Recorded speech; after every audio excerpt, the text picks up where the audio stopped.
નમસ્કાર, આપ જોઈ રહ્યા છો TV9. હું છું હાર્દિક મોદી. ટોપ 9 ન્યૂઝની શરૂઆત કરીશું રાજકોટના અગ્નિકાંડના ટોપ 9 સમાચારોથી.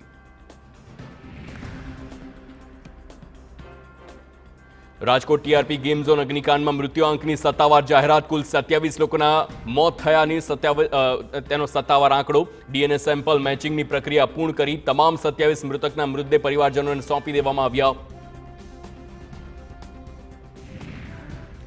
રાજકોટ કલેક્ટર કચેરી ખાતે પ્રભારી મંત્રી રાઘવજી પટેલે બેઠક યોજી. કલેક્ટર, પોલીસ કમિશનર, મનપા કમિશનર સહિતના અધિકારીઓ બેઠકમાં જોડાયા. અગ્નિકાંડમાં અત્યાર સુધીમાં થયેલી કાર્યવાહી અને કામગીરી અંગે રાઘવજી પટેલે તાગ મેળવ્યો છે. કામગીરીની સમીક્ષા બાદ રાઘવજી પટેલે કહ્યું, તમામ પીડિત પરિવારજનોને મૃતદેહ સોંપી દેવામાં આવ્યા છે. રાજ્ય સરકારે જાહેર કરેલી 93 લાખ રૂપિયાની સહાય 24 લોકોને ચૂકવી દેવામાં આવી છે. રાજકોટ અગ્નિકાંડ મુદ્દે અધિકારીના નિવેદન લેવાની પ્રક્રિયા શરૂ. એસઆઈટીના અધિકારીઓ રાજકોટ ફાયર બ્રિગેડના સ્ટાફની પૂછપરછ કરી છે. સ્ટેટ ક્રાઇમ રેકોર્ડ બ્યુરો ખાતે રાજકોટ સીઆઈડી ક્રાઇમનો સ્ટાફ હાજર રહ્યો છે. રાજકોટ ફાયર બ્રિગેડના 2 કર્મચારીઓના નિવેદન લેવામાં આવ્યા. પ્રાથમિક રિપોર્ટના આધારે વિસ્તૃત તપાસ માટે ગૃહ રાજ્ય પ્રધાનની હાજરીમાં બનાવાઈ છે પ્રશ્નાવલી.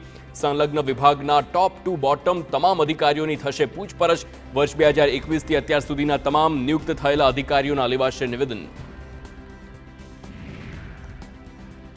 રાજકોટના ટીઆરપી અગ્નિકાંડમાં વકીલ વિનેશ છાયાએ ફરિયાદ કરી છે. કોર્ટે વકીલ વિનેશ છાયાની ફરિયાદ ગ્રાહ્ય રાખી છે. એફઆઈઆરમાં 13 અધિકારીઓના નામ ઉમેરવા વકીલ દ્વારા રજૂઆત કરવામાં આવી છે.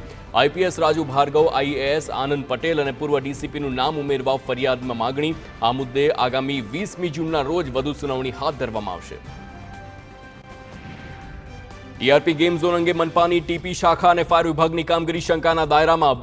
વર્ષ 2021થી ગેમ ઝોનની જગ્યા વધારાતા હોવાના પુરાવા TV9ને મળ્યા છે. ઓક્ટોબર 2021માં એક પાર્ટી પ્લોટમાં રેસિંગ ટ્રેક અને ગેમ ઝોન શરૂ કરવામાં આવ્યો હતો. પછી આવક વધતા માર્ચ 2022માં ગેમ ઝોનના શેડની સાઇઝ વધારવામાં આવી. સપ્ટેમ્બર 2022માં બાજુનો પ્લોટ ભાડે રાખી રેસિંગ ટ્રેક બનાવાયો હતો.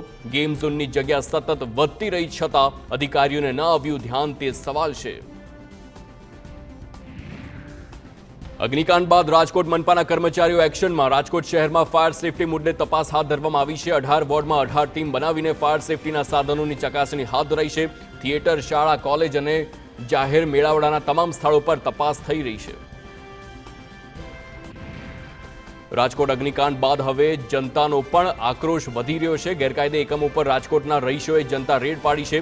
સોસાયટીની બાજુમાં આવેલા કોમર્શિયલ એકમો પર જનતા રેડ પાડવામાં આવી છે.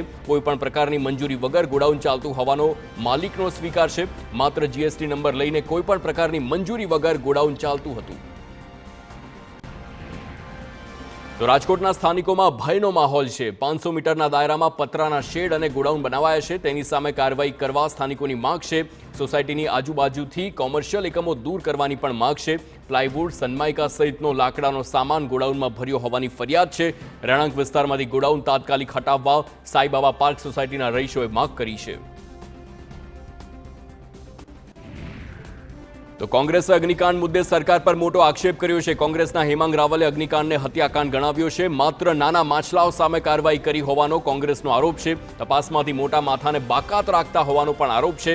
થોડા વર્ષો પહેલા પંચરની દુકાન ચલાવતા ધવલ ઠક્કરને આરોપી બનાવાયા હોવાનો કોંગ્રેસનો આરોપ છે.